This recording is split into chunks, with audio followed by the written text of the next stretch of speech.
1992년 1월의 추운 겨울날이었습니다. 충청도의 한 시골 마을에 비명소리가 울려 퍼졌습니다. 경찰이 급히 출동했습니다. 구멍가게 안쪽 방에는 한 남자가 쓰러져 있었습니다.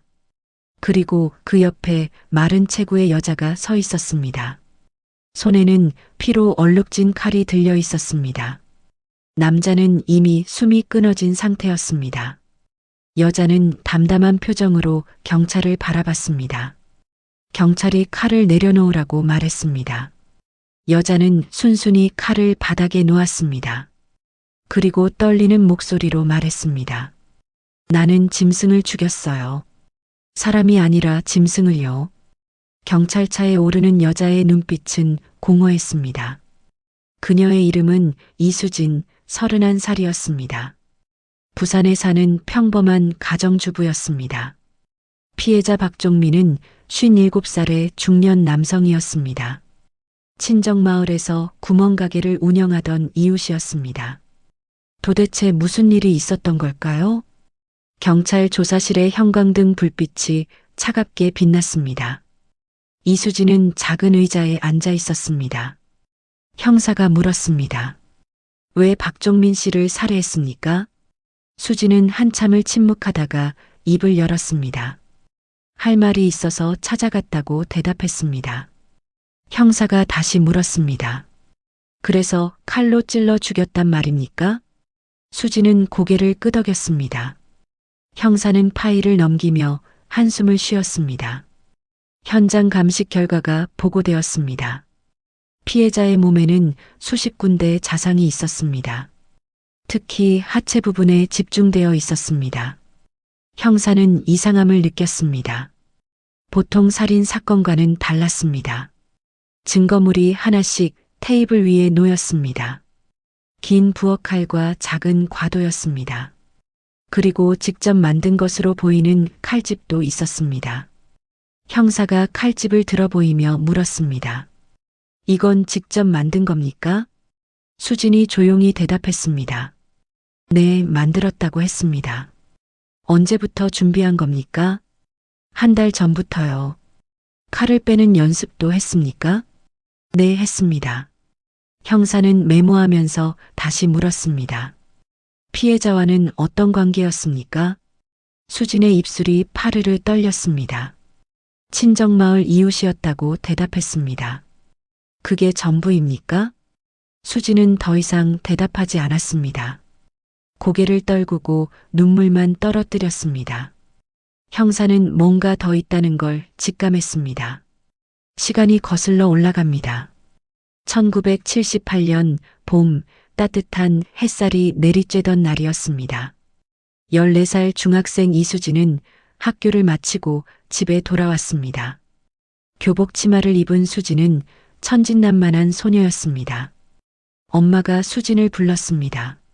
수진아, 옆집에 가서 간장 좀 빌려올래? 수진은 밝게 대답했습니다. 네, 엄마. 옆집은 박종민네 집이었습니다. 박종민에게는 수진과 같은 반 친구가 있었습니다. 수진은 그 집을 수없이 드나들었습니다. 친구 아빠는 늘 친절했습니다. 수진은 문을 두드렸습니다. 아저씨, 계세요? 안에서 박종민의 목소리가 들렸습니다. 오, 수진이구나. 들어와. 수진이 마루에 올라섰습니다. 박종민이 방 안쪽을 가리키며 말했습니다. 잠깐 이리 들어와 봐. 줄 게 있어. 수진은 의심 없이 방으로 들어갔습니다. 순간 박종민이 뒤에서 문을 닫았습니다. 수진이 돌아보는 순간 박종민이 다가왔습니다. 수진의 팔을 거칠게 붙잡았습니다. 수진은 놀라서 비명을 지르려 했습니다. 하지만 박종민이 입을 막았습니다. 수진은 필사적으로 몸부림쳤습니다. 하지만 14살 소녀의 힘으로는 어쩔 수 없었습니다. 박종민은 수진의 옷을 벗기기 시작했습니다. 수진의 눈에서 눈물이 흘러내렸습니다. 그날 오후 끔찍한 일이 벌어졌습니다. 박종민은 어린 수진을 성폭행했습니다.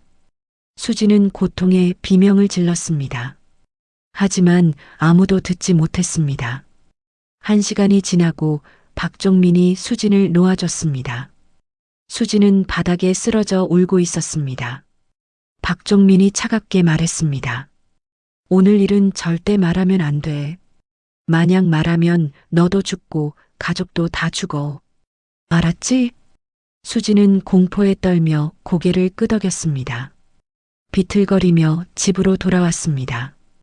옷매무새를 정리하고 현관문을 열었습니다. 엄마가 거실에서 물었습니다.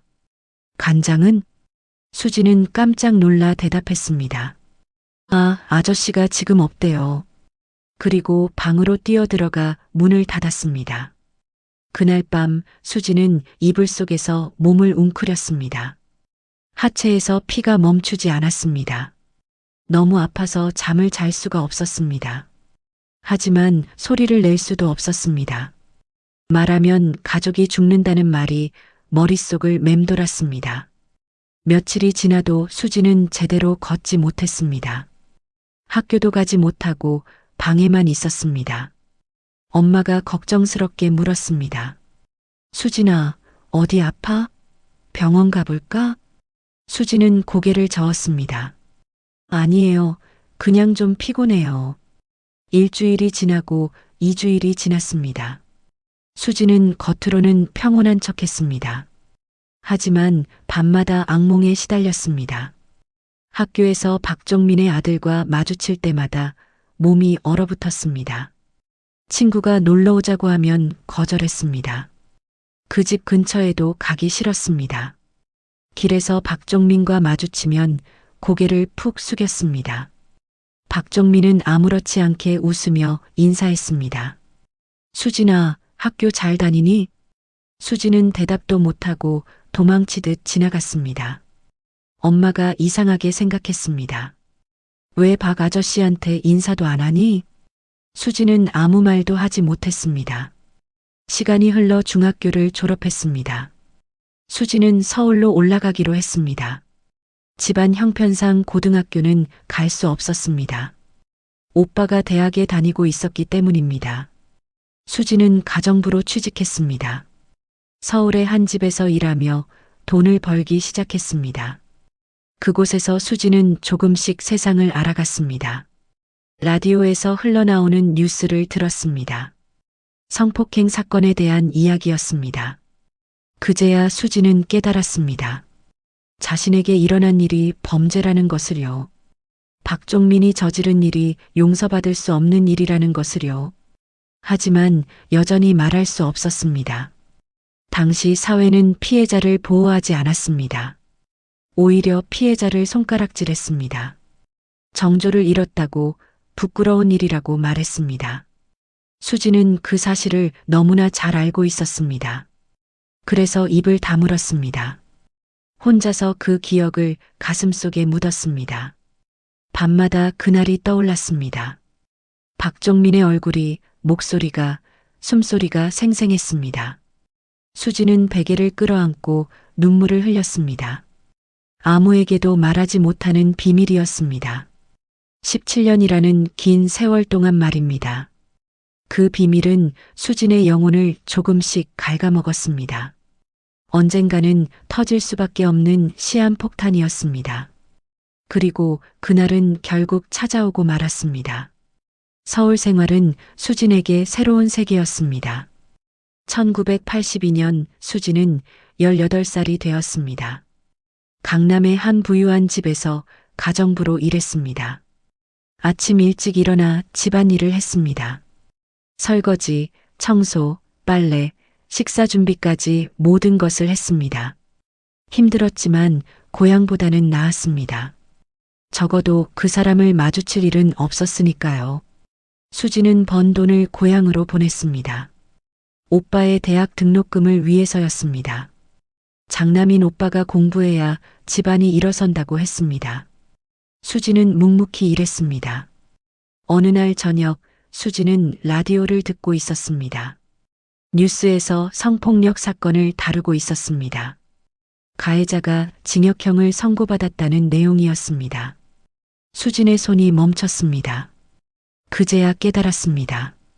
자신에게 일어난 일이 범죄라는 것을요. 박종민이 저지른 일이 처벌받아야 하는 일이라는 것을요. 가슴이 두근거렸습니다. 고소하면 어떻게 될까? 그 사람이 감옥에 가게 될까? 하지만 곧 현실이 떠올랐습니다. 당시 사회는 피해자를 보호하지 않았습니다. 신문에는 피해자의 실명이 그대로 나왔습니다. 사람들은 피해자를 수군거렸습니다. 조심하지 않아서 그런 일을 당했다고 말했습니다. 정조를 잃었으니 결혼도 못할 거라고 했습니다. 수지는 두려웠습니다. 온 동네 사람들이 자신을 손가락질할 것 같았습니다. 부모님이 창피해 하실 것 같았습니다. 그래서 다시 입을 다물었습니다. 며칠 후 고향에서 편지가 왔습니다. 엄마가 보낸 편지였습니다. 마을 소식이 적혀 있었습니다. 누가 결혼했고, 누가 아이를 낳았고, 날씨가 어떻고, 그리고 마지막 줄에 이렇게 적혀 있었습니다. 박 아저씨네서 안부 전하라고 하셨다. 수진의 손이 떨렸습니다. 편지를 구겨서 쓰레기통에 던졌습니다. 그날 밤 수진은 잠을 이루지 못했습니다. 박종민의 얼굴이 계속 떠올랐습니다. 그 사람은 아무렇지도 않게 잘 살고 있었습니다. 안부까지 전하면서 말입니다. 수지는 베개를 끌어안고 울었습니다. 왜 나만 이렇게 힘들어야 하는 걸까? 왜 그 사람은 벌도 받지 않는 걸까? 하지만 답은 없었습니다. 1984년 봄 수진은 20살이 되었습니다. 일하던 집 아들이 수진에게 관심을 보였습니다. 대학생이었던 그는 수진에게 친절했습니다. 수진도 그에게 마음이 갔습니다. 처음으로 누군가를 좋아하게 되었습니다. 두 사람은 조심스럽게 만나기 시작했습니다. 그는 수진에게 결혼하자고 말했습니다. 부모님은 반대했지만 그는 고집을 부렸습니다. 결국 둘은 결혼하기로 했습니다. 수진은 떨리는 마음으로 준비했습니다. 새로운 삶이 시작되는 것 같았습니다. 이제는 행복해질 수 있을 것 같았습니다. 결혼식 날 수진은 하얀 드레스를 입었습니다. 거울 속 자신을 보며 미소 지었습니다. 이제 과거는 잊을 수 있을 거라고 생각했습니다. 하지만 신혼 첫날 밤이었습니다. 남편이 수진에게 다가왔습니다. 그 순간 수진의 머릿속에 박종민이 떠올랐습니다. 14살 그날의 기억이 생생하게 되살아났습니다. 남편의 손길이 박종민의 것으로 느껴졌습니다. 남편의 숨소리가 그날의 숨소리로 들렸습니다. 수진은 비명을 지르며 남편을 밀쳤습니다. 싫어요. 만지지 마세요. 남편은 당황했습니다. 여보, 무슨 일이야? 나야, 당신 남편이야. 하지만 수진은 계속 소리쳤습니다. 가까이 오지 마요. 제발. 수진은 방을 뛰쳐나갔습니다. 거실 구석에 웅크리고 앉아 울었습니다. 남편이 조심스럽게 다가왔습니다. 수진아, 대체 무슨 일이야? 말해봐. 내가 뭘 잘못했어? 수진은 한참을 울다가 입을 열었습니다. 떨리는 목소리로 그날의 일을 말했습니다. 14살 때 당했던 성폭행에 대해서요. 남편은 충격을 받았습니다. 한동안 아무 말도 하지 못했습니다. 그리고 조심스럽게 수진을 안아줬습니다. 미안해, 몰랐어. 천천히 하자. 수진은 남편의 품에서 울었습니다. 처음으로 그 비밀을 털어놓았습니다. 하지만 문제는 해결되지 않았습니다. 며칠이 지나도 수진은 남편의 손길을 받아들일 수 없었습니다. 남편이 다가오면 몸이 얼어붙었습니다.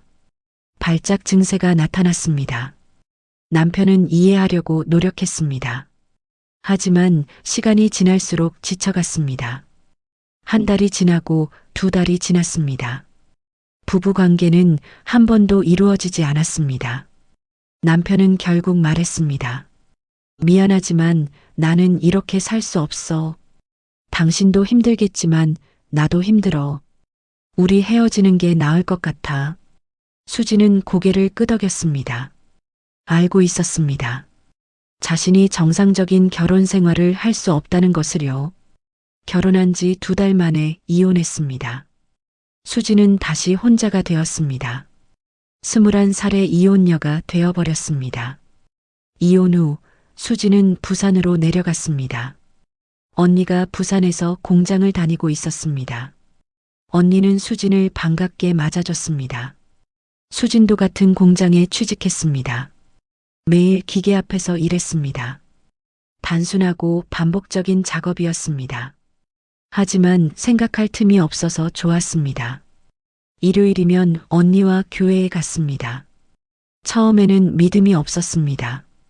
그냥 언니를 따라 나갔을 뿐이었습니다. 하지만 찬송가를 부르면서 조금씩 마음이 편해졌습니다.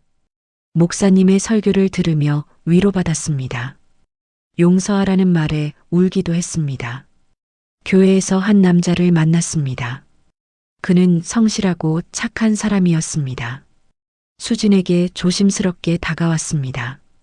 식사 한번 같이 하실래요? 수진은 처음에 거절했습니다. 하지만 그는 포기하지 않았습니다. 계속해서 친절하게 대했습니다. 어느 날 수진은 용기를 냈습니다. 그에게 자신의 과거를 말했습니다. 이혼한 것도 그 이유도 모두 말했습니다. 그는 수진의 손을 꼭 잡았습니다. 괜찮아요. 당신 잘못이 아니에요. 나는 당신이 좋아요. 수진은 눈물을 흘렸습니다. 처음으로 자신을 있는 그대로 받아들여주는 사람이었습니다. 두 사람은 조심스럽게 교제를 시작했습니다. 그는 수진을 절대 재촉하지 않았습니다. 손을 잡는 것도 안는 것도 천천히 했습니다. 수진은 조금씩 마음을 열었습니다. 그와 함께 있으면 안전하다고 느꼈습니다. 1년이 지났습니다.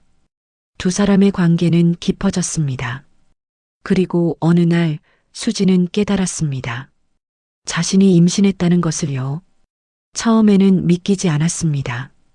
병원에서 확인하고 나서야 실감했습니다. 수진은 울면서 그에게 말했습니다. 그는 기뻐하며 수진을 안아줬습니다. 결혼하자, 수진아. 우리 아이를 낳고 행복하게 살자. 1987년 가을, 두 사람은 결혼했습니다. 그리고 이듬해 봄 아들이 태어났습니다. 수진은 아이를 품에 안았습니다. 작고 따뜻한 생명이었습니다. 이 아이 때문에라도 행복해야 한다고 다짐했습니다. 과거는 이제 정말 잊을 수 있을 것 같았습니다. 남편도 착했고 아이도 건강했습니다. 새로운 삶이 시작된 것 같았습니다. 하지만 행복은 오래가지 못했습니다. 출산 후 몇 달이 지나면서 이상한 증상이 나타났습니다. 수지는 아이를 제대로 돌보지 못했습니다. 멍하니 앉아 있다가 갑자기 몸을 떨었습니다. 밤에 잠을 자지 못하고 악몽에 시달렸습니다. 남편이 걱정스럽게 물었습니다. 여보, 괜찮아? 병원 가볼까? 수지는 고개를 저었습니다. 괜찮아요. 그냥 피곤한가 봐요. 하지만 증상은 점점 심해졌습니다. 남편과의 관계도 다시 거부하기 시작했습니다. 남편이 다가오면 공포가 엄습했습니다. 또다시 그날의 기억이 떠올랐습니다. 수지는 비명을 지르며 남편을 밀쳤습니다. 가까이 오지 마. 어느 날 밤 수지는 TV를 보고 있었습니다. 갑자기 TV 속 남자가 박종민으로 보였습니다. 수지는 소리를 지르며 TV를 때렸습니다. 남편이 달려와 수진을 붙잡았습니다. 여보, 정신 차려. 나야, 당신 남편이야. 수진은 그제야 정신을 차렸습니다. 무슨 일이 일어난 건지 기억도 나지 않았습니다. 남편은 다음날 수진을 병원에 데려갔습니다. 정신과 의사는 수진을 면담했습니다. 그리고 진단을 내렸습니다. 외상 후 스트레스 장애입니다. 과거의 트라우마가 재발한 것으로 보입니다. 입원 치료가 필요합니다. 수지는 2달 동안 정신병원에 입원했습니다. 약물 치료와 상담 치료를 받았습니다. 퇴원할 때는 많이 좋아진 것 같았습니다. 하지만 한 달 후 증상이 다시 시작되었습니다.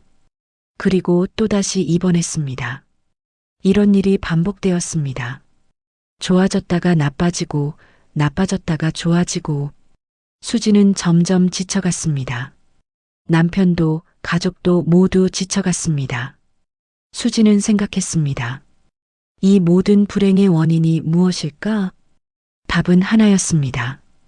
14살 그날 자신을 망가뜨린 그 사람, 박종민이었습니다. 1989년 여름 수진의 상태는 더욱 악화되었습니다. 아침에 일어나는 것조차 힘들었습니다. 아이가 울어도 제대로 돌보지 못했습니다.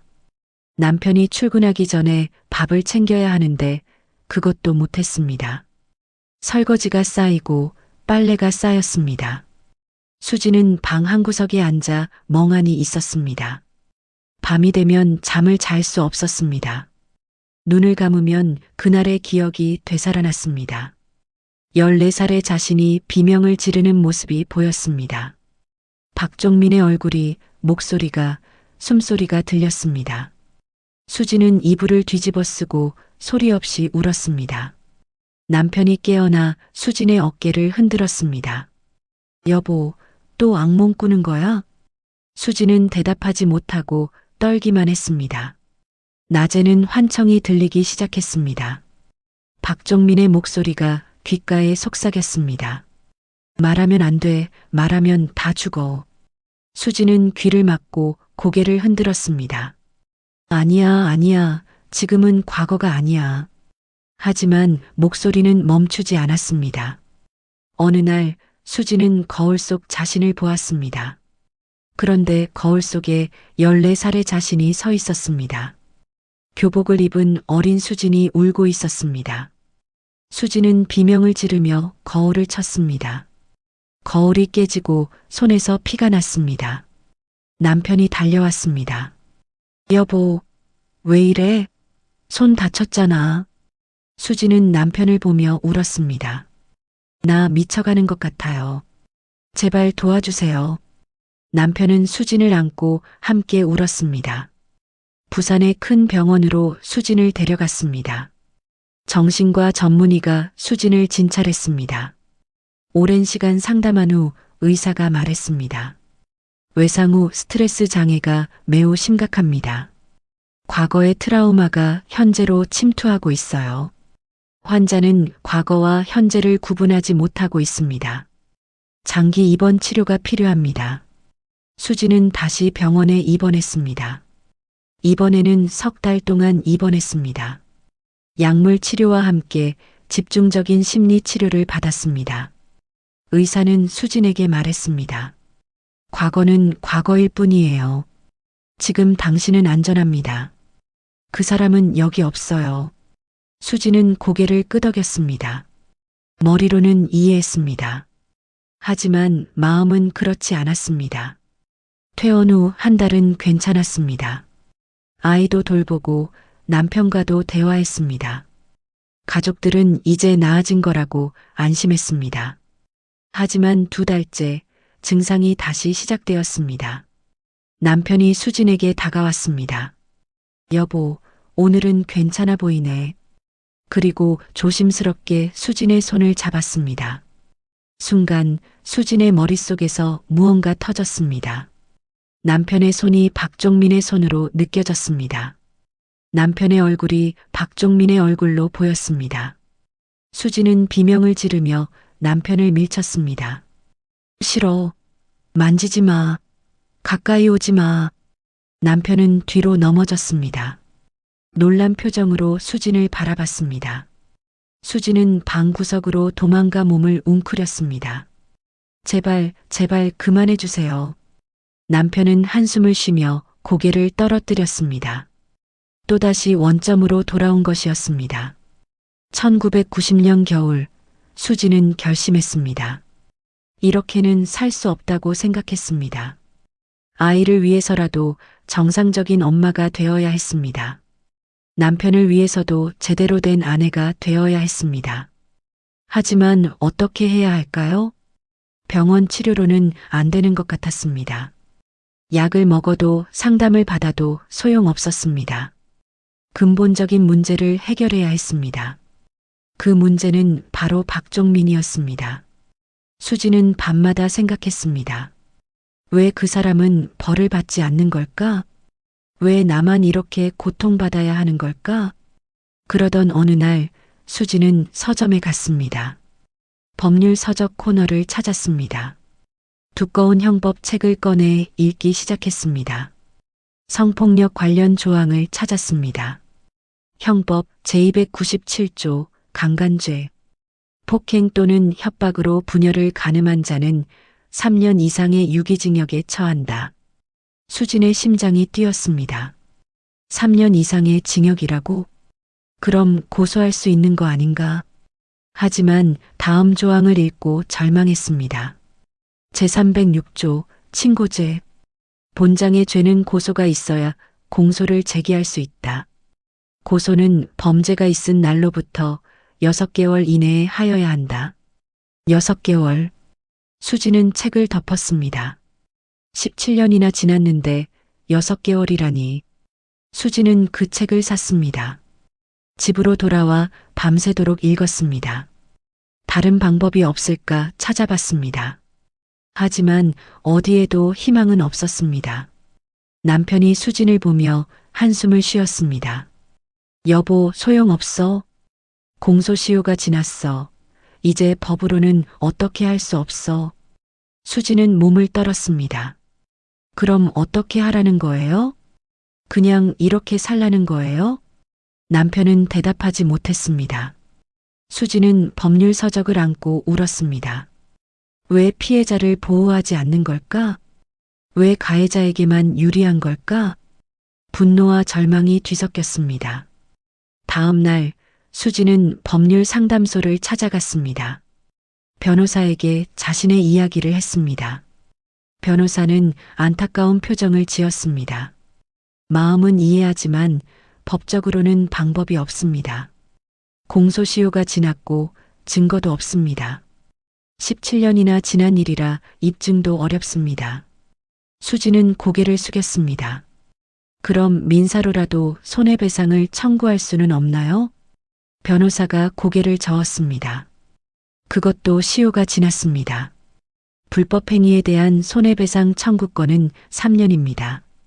법은 당신을 도와줄 수 없어요. 수지는 상담소를 나왔습니다. 거리를 걸으며 하늘을 올려다봤습니다. 법이 나를 보호해주지 않는구나. 나는 그냥 잊고 살아야 하는 건가? 하지만 잊을 수 없었습니다. 매일 밤 그 기억이 되살아났습니다. 매 순간 그 고통이 반복되었습니다. 며칠 후 수지는 경찰서를 찾아갔습니다. 마지막으로 한 번 더 확인하고 싶었습니다. 민원실에 앉아 경찰관을 기다렸습니다.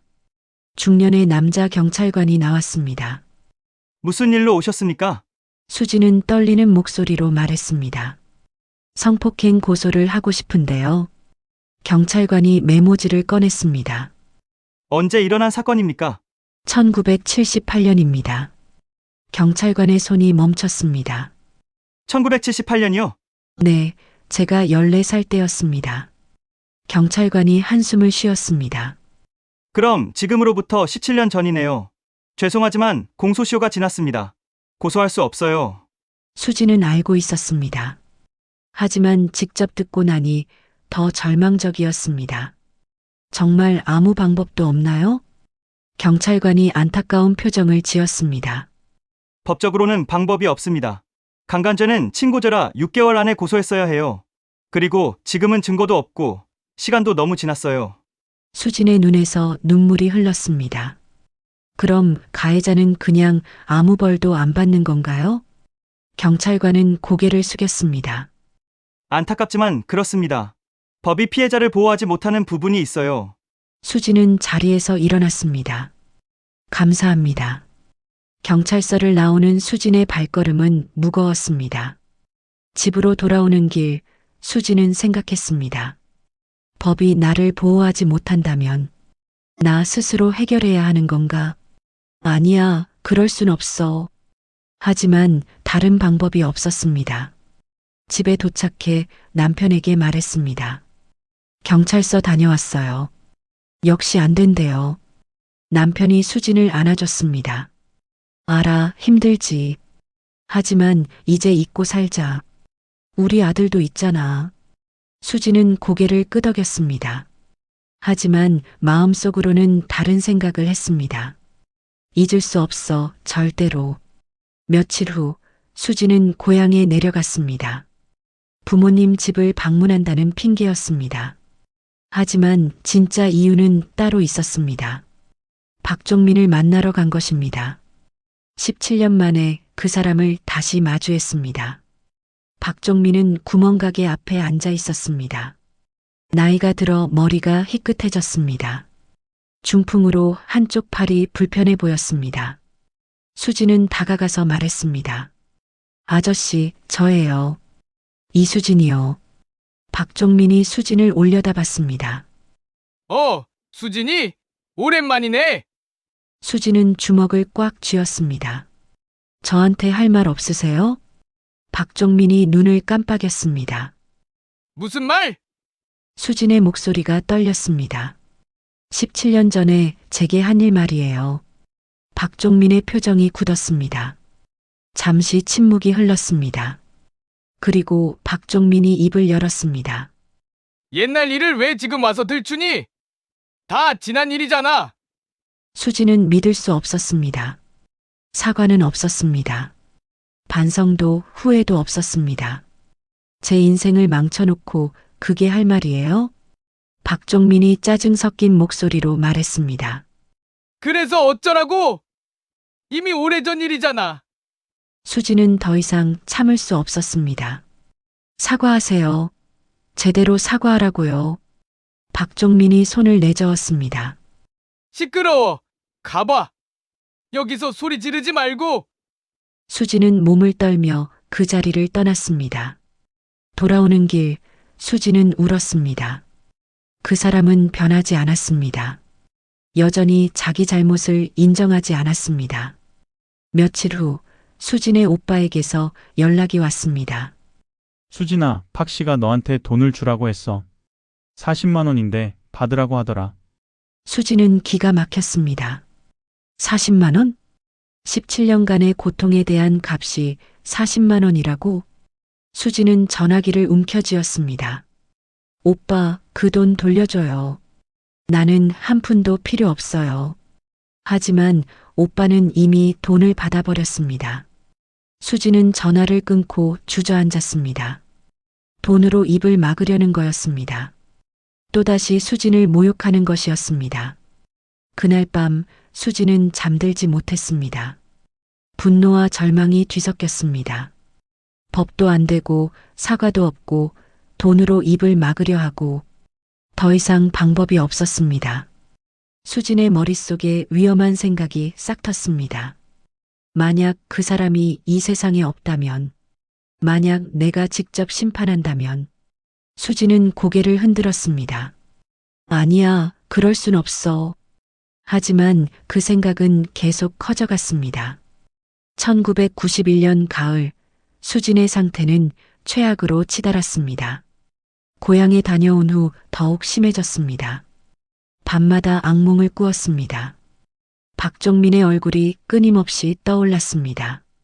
낮에는 멍하니 앉아 있었습니다. 아이가 울어도 반응하지 못했습니다. 남편이 걱정스럽게 물었습니다.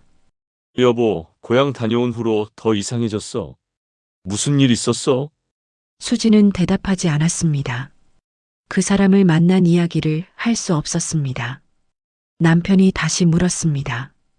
대체 뭐가 문제야? 병원 치료도 받고 약도 먹고 있잖아. 왜 나아지지를 않는 거야? 수지는 고개를 떨어뜨렸습니다.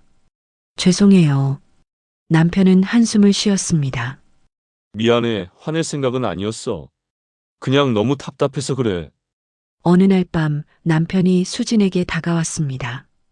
오랜만에 부부관계를 시도한 것입니다. 남편도 인간이었고 참는데 한계가 있었습니다. 조심스럽게 수진의 손을 잡았습니다. 여보, 오늘은 괜찮아 보이는데. 우리 조금만 시도해 볼까? 수진은 몸이 굳었습니다. 남편의 손길이 느껴지는 순간 공포가 엄습했습니다. 머릿속에서 박종민의 얼굴이 떠올랐습니다. 14살 그날의 기억이 생생하게 되살아났습니다. 수진은 소리를 지르며 남편을 밀쳤습니다. 싫어요. 안 돼요. 남편은 벽에 부딪혔습니다. 놀란 표정으로 수진을 바라봤습니다. 수진은 방 구석으로 도망가 몸을 웅크렸습니다. 만지지 마요. 제발. 남편은 한참을 서 있다가 입을 열었습니다. 그의 목소리에는 지친 기색이 역력했습니다. 수진아, 나도 힘들어. 이렇게는 못 살겠어. 우리 헤어지는 게 나을 것 같아. 수진은 고개를 들었습니다. 남편의 표정은 진지했습니다.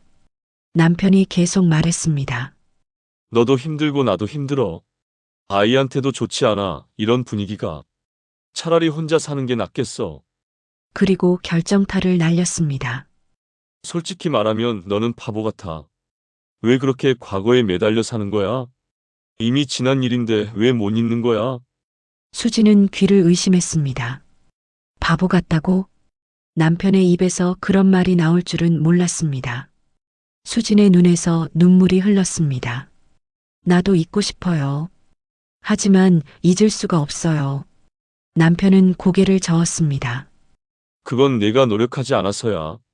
다른 사람들은 다 극복하고 사는데 왜 너만 못하는 거야? 수진은 더 이상 참을 수 없었습니다. 당신은 몰라요. 당신은 겪어보지 않아서 몰라요. 남편은 손을 내저었습니다. 알아. 내가 이해 못하는 거 알아. 하지만 나도 이제 지쳤어. 더 이상 함께 살 수 없을 것 같아.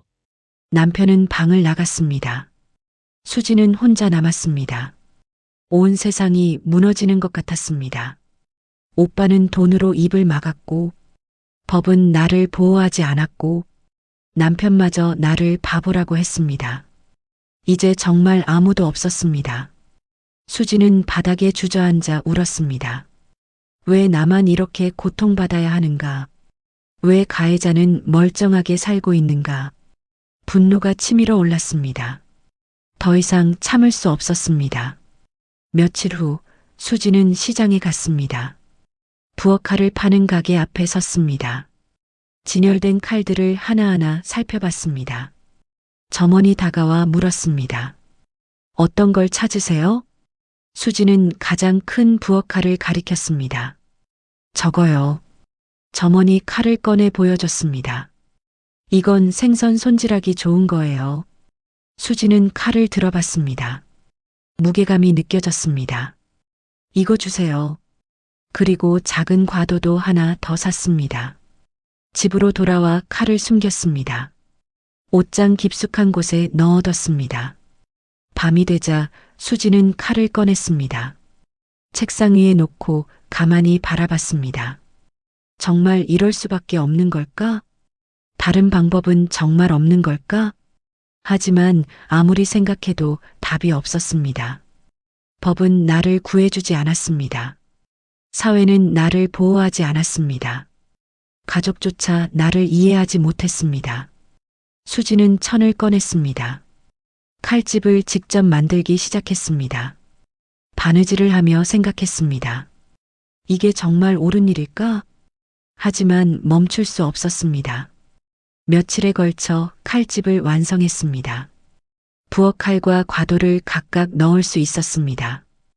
허리에 찰 수 있도록 끈도 달았습니다. 코트를 입으면 밖에서 보이지 않았습니다. 수지는 거울 앞에 섰습니다. 칼집을 허리에 차고 코트를 입었습니다. 칼을 빼는 연습을 했습니다. 한 번, 두 번, 세 번. 매일 밤 연습했습니다. 빠르고 정확하게 칼을 뺄 수 있어야 했습니다. 일주일이 지났습니다. 수진은 이제 능숙하게 칼을 뺄 수 있었습니다. 남편은 수진이 밤마다 무엇을 하는지 몰랐습니다. 두 사람은 이미 각방을 쓰고 있었습니다. 대화도 거의 없었습니다. 남편은 이혼을 생각하고 있었습니다. 수진도 그걸 알고 있었습니다. 어느 날 밤 수진은 거울을 보며 말했습니다. 나는 짐승을 죽일 거야. 사람이 아니라 짐승을. 내 인생을 망친 그 짐승을. 수진의 눈빛은 차가웠습니다. 더 이상 예전의 순한 수진이 아니었습니다. 17년간의 고통이 그녀를 변하게 만들었습니다. 1992년 1월 30일 그날이 왔습니다. 아침부터 눈이 내렸습니다. 하얀 눈이 세상을 덮었습니다. 수진은 일찍 일어났습니다. 남편과 아이는 아직 자고 있었습니다. 수진은 아이 방으로 갔습니다. 잠든 아들의 얼굴을 한참 바라봤습니다. 작고 예쁜 얼굴이었습니다. 수진은 아이의 이마에 입을 맞췄습니다. 미안해, 엄마가 제대로 된 엄마가 못 돼서. 하지만 이제 곧 끝날 거야. 수진은 옷장에서 긴 코트를 꺼냈습니다. 그리고 칼집을 허리에 찼습니다. 부엌칼과 과도를 각각 넣었습니다. 코트를 입으니 밖에서는 전혀 보이지 않았습니다. 현관문을 열고 밖으로 나왔습니다. 눈이 계속 내리고 있었습니다. 발자국이 하얗게 눈 위에 찍혔습니다. 버스 정류장에서 고향으로 가는 버스를 탔습니다. 창밖으로 눈 내리는 풍경이 보였습니다. 평화로운 겨울날 같았습니다. 하지만 수진의 마음은 폭풍우가 치고 있었습니다. 3시간 후 고향 마을에 도착했습니다. 익숙한 골목길을 걸었습니다. 어린 시절 뛰어놀던 그 길이었습니다. 박종민의 구멍가게가 보였습니다. 수진은 잠시 멈춰섰습니다. 심장이 빠르게 뛰었습니다. 정말 이렇게 할 거야? 돌이킬 수 없어. 한 번 하면. 수진은 주먹을 꽉 쥐었습니다. 그리고 구멍가게 앞으로 걸어갔습니다. 박종민아, 나와요! 할 말이 있으니까 나와요! 안에서 박종민의 목소리가 들렸습니다. 뭐야? 너 왔어? 귀찮게 왜 자꾸 찾아와? 수진은 더 크게 소리쳤습니다. 나와서 얘기해요! 제대로 된 사과 한번 하라고요! 박종민이 안에서 욕을 했습니다. 미친년이 왜 이래? 40만 원 줬으면 됐잖아. 왜 자꾸 행패야? 수진은 더 이상 참을 수 없었습니다. 가게 문을 밀고 안으로 들어갔습니다. 박종민은 안쪽 방에 앉아 있었습니다. 중풍으로 한쪽 몸이 불편한 그는 일어나기 힘들어했습니다. 수진은 방으로 들어갔습니다. 박종민이 짜증 섞인 목소리로 말했습니다. 뭐야? 들어오라고 했어? 나가! 당장 나가! 수진은 코트 자락을 걷었습니다. 그리고 허리춤에서 부엌칼을 꺼냈습니다. 박종민의 눈이 커졌습니다. 야! 야! 뭐 하는 거야? 수진은 칼을 높이 들었습니다. 당신이 망친 내 인생 돌려놔! 그리고 칼을 내리쳤습니다. 박종민은 팔로 막으려 했습니다. 칼이 팔에 박혔습니다. 비명소리가 울려 퍼졌습니다. 수진은 멈추지 않았습니다. 계속해서 칼을 휘둘렀습니다. 박종민의 몸, 특히 하체 부분을 집중적으로 찔렀습니다. 17년간 쌓인 분노가 폭발했습니다. 박종민이 필사적으로 칼을 빼앗으려 했습니다. 겨우 부엌칼을 빼앗는데 성공했습니다. 하지만 수진은 다시 코트에서 과도를 꺼냈습니다. 미리 준비해둔 또 다른 무기였습니다. 과도로 계속 찔렀습니다. 박종민은 바닥에 쓰러졌습니다. 피가 사방으로 튀었습니다. 수진의 옷에도 얼굴에도 피가 묻었습니다. 박종민의 움직임이 멈췄습니다. 숨소리도 들리지 않았습니다. 수진은 그 자리에 서서 칼을 내려다봤습니다. 손에서 피가 떨어졌습니다. 밖에서 누군가 비명을 질렀습니다. 이웃 사람이 소리를 듣고 온 것입니다. 곧 경찰이 올 것입니다. 수진은 칼을 바닥에 내려놓았습니다. 그리고 주저앉았습니다. 몸이 떨렸습니다. 방금 무슨 일을 한 걸까? 사람을 죽였다. 아니, 짐승을 죽였다. 수지는 멍하니 앞을 바라봤습니다. 경찰 사이렌 소리가 들렸습니다. 점점 가까워지고 있었습니다. 수지는 고개를 떨어뜨렸습니다. 이제 끝났다. 모든 게 끝났다. 경찰이 들이닥쳤습니다. 칼을 내려놓으세요! 수지는 순순히 따랐습니다. 저항하지 않았습니다. 경찰이 수진에게 수갑을 채웠습니다. 당신을 살인 혐의로 체포합니다!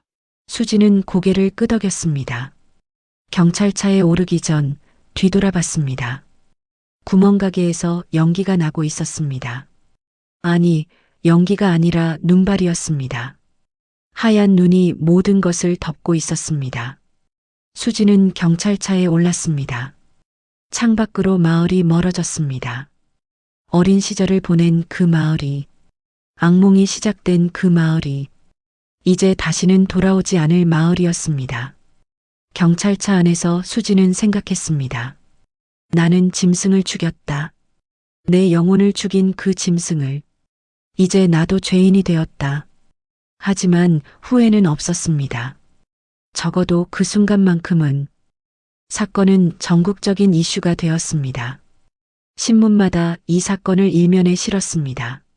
30대 주부, 17년 전 성폭행범 살해. 방송에서도 연일 보도했습니다. 여론은 두 갈래로 나뉘었습니다. 한쪽에서는 수진을 옹호했습니다.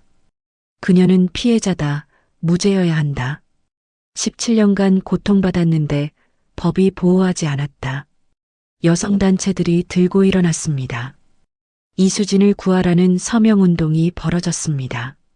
하지만 반대편 목소리도 컸습니다. 살인은 살인이다. 법으로 처벌해야 한다. 사적 복수를 허용하면 사회가 무너진다. 법치주의를 지켜야 한다는 주장이었습니다. 수지는 구치소에 수감되었습니다. 좁은 독방에서 하루하루를 보냈습니다. 처음으로 마음이 조금 편해졌습니다. 밤에 악몽을 꾸지 않았습니다. 박종민의 얼굴이 떠오르지 않았습니다. 이상했습니다. 사람을 죽이고 나니 오히려 평온했습니다. 변호사가 면회를 왔습니다. 국선 변호인으로 배정된 젊은 변호사였습니다. 수진 씨, 저는 당신 편입니다. 최선을 다해 변호하겠습니다. 수지는 고개를 끄덕였습니다. 변호사가 물었습니다. 17년 전 일에 대한 증거가 있나요? 병원 기록이나 증인 같은 거요. 수지는 고개를 저었습니다. 없어요. 아무것도 없어요. 아무한테도 말하지 못했으니까요. 변호사는 난감한 표정을 지었습니다. 그럼 입증이 어려울 텐데요. 하지만 방법을 찾아보겠습니다. 정신감정을 신청하겠습니다. 당신의 정신 상태를 확인해야 해요. 며칠 후 수지는 치료감호소로 이송되었습니다.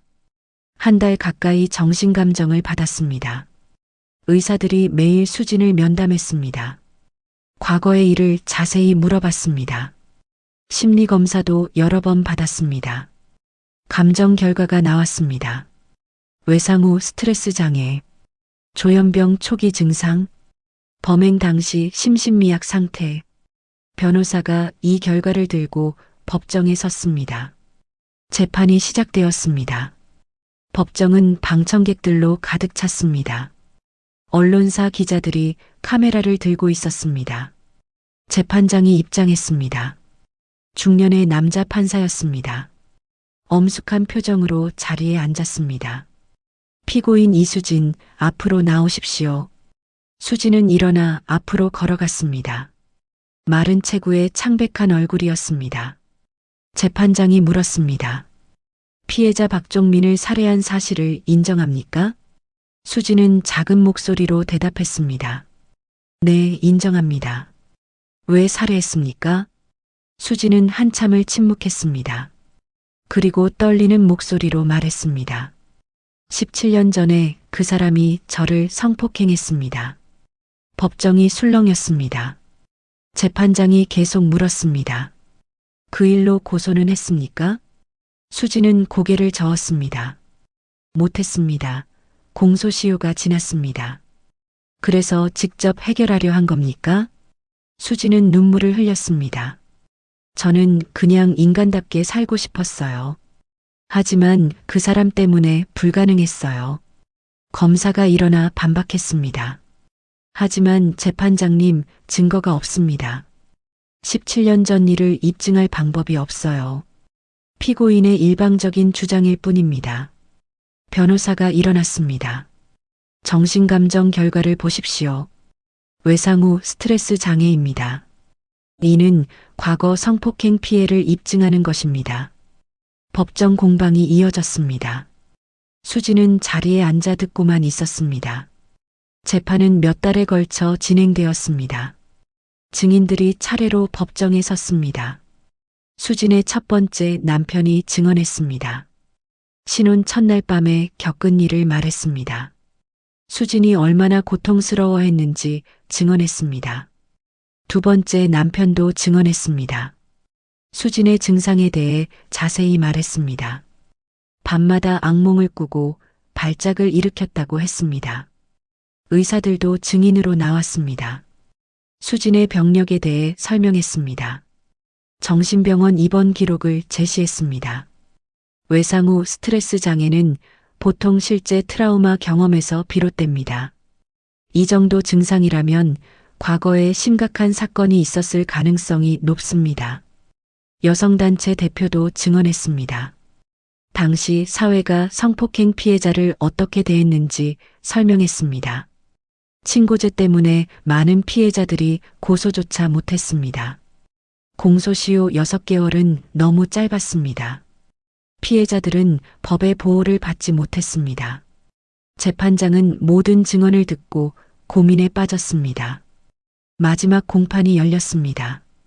재판장이 수진에게 물었습니다. 마지막으로 할 말이 있습니까? 수진은 자리에서 일어났습니다. 가느다란 목소리로 말했습니다. 나는 목소리가 너무 작아 잘 들리지 않았습니다. 재판장이 물었습니다. 뭐라고 했습니까? 변호사가 대신 말했습니다. 피고인이 나는 짐승을 죽였다고 말했습니다. 법정이 조용해졌습니다. 수진은 계속 말했습니다. 사람이 아니라 짐승을 죽였어요. 내 영혼을 죽인 짐승을요. 그리고 주저앉아 울었습니다. 재판장은 한참을 침묵했습니다. 방청객들도 숨을 죽이고 지켜봤습니다. 일주일 후 선고 공판이 열렸습니다. 법정은 더 많은 사람들로 가득 찼습니다. 수진이 입장했습니다. 재판장이 판결문을 읽기 시작했습니다.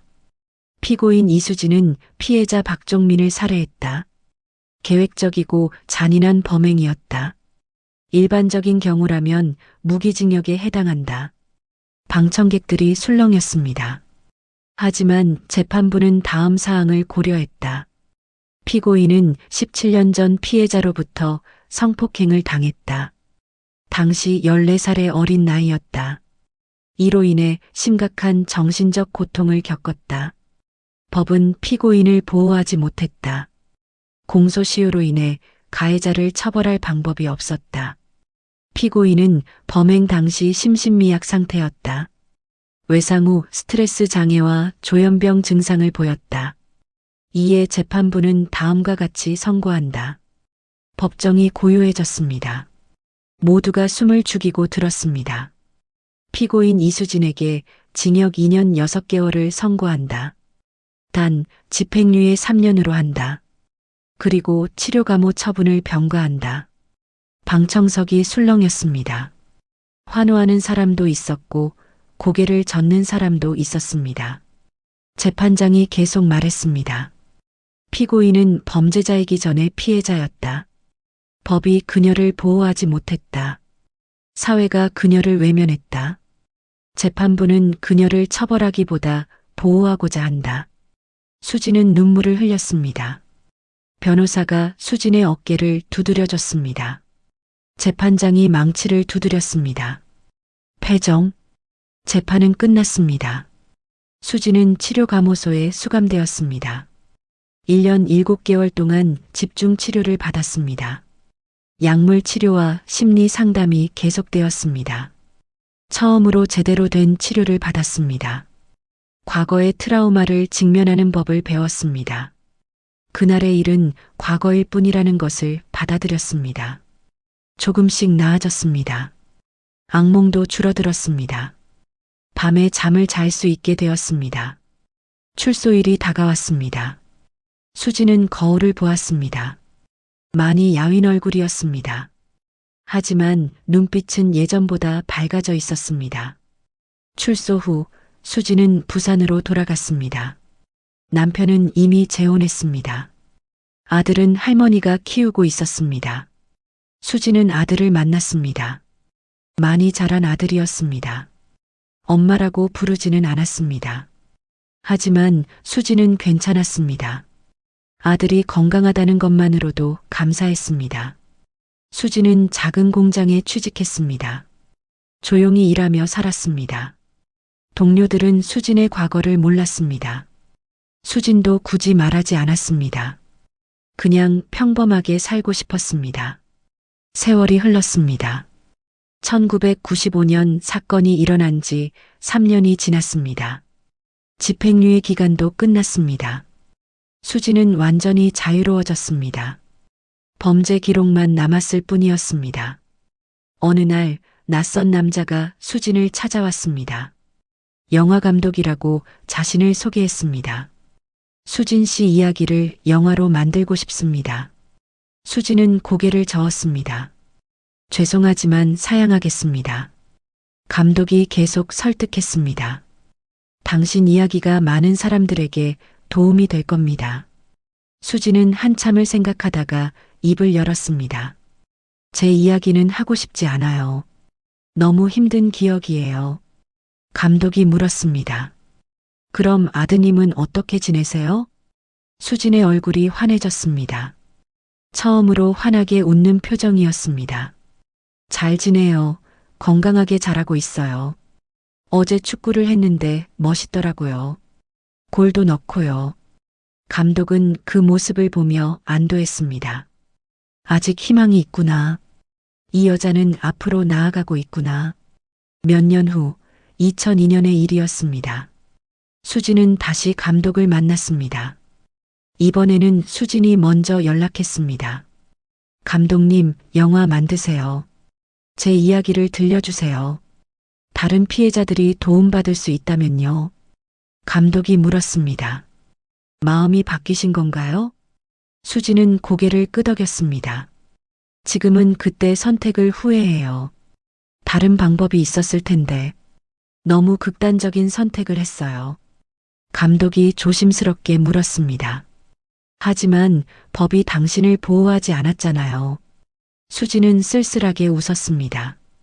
그래도 사람을 죽이면 안 되는 거였어요. 저도 죄인이 되어버렸어요. 아들에게도 씻을 수 없는 상처를 줬고요.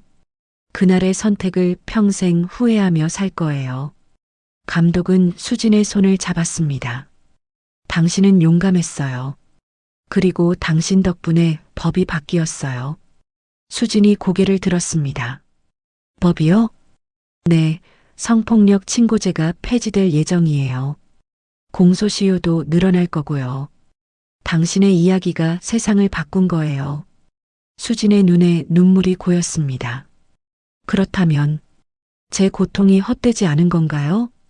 감독이 고개를 끄덕였습니다. 절대 헛되지 않았어요. 수지는 창밖을 바라봤습니다. 해가 지고 있었습니다. 노을이 아름다웠습니다. 긴 터널을 지나 빛을 보는 것 같았습니다. 아직 갈 길은 멀었습니다. 하지만 이제 앞을 볼 수 있었습니다. 과거는 과거일 뿐이었습니다. 지금은 현재를 살아야 했습니다. 수지는 조용히 미소 지었습니다.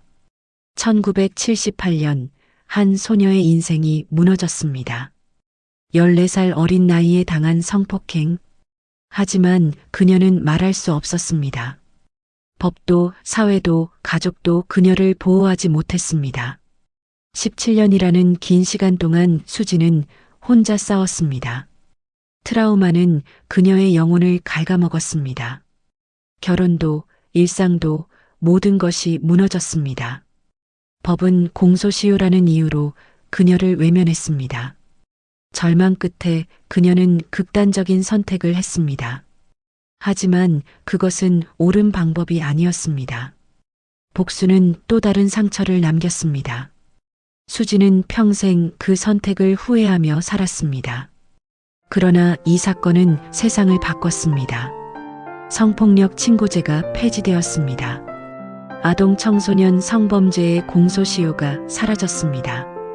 이제는 피해자가 고소하지 않아도 가해자를 처벌할 수 있습니다.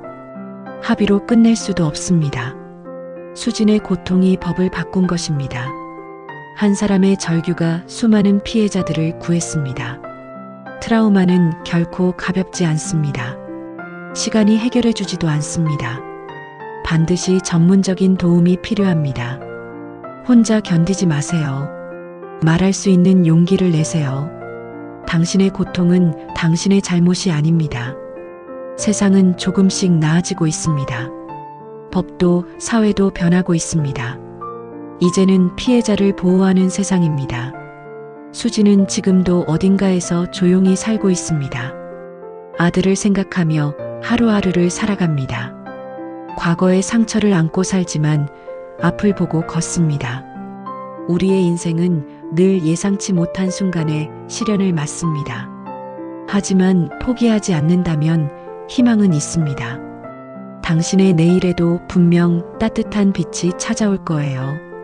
오늘 이야기가 작은 깨달음이 되었다면 구독과 좋아요로 함께 마음을 나눠주세요. 여러분의 하루가 늘 평안하시길 바랍니다. 감사합니다.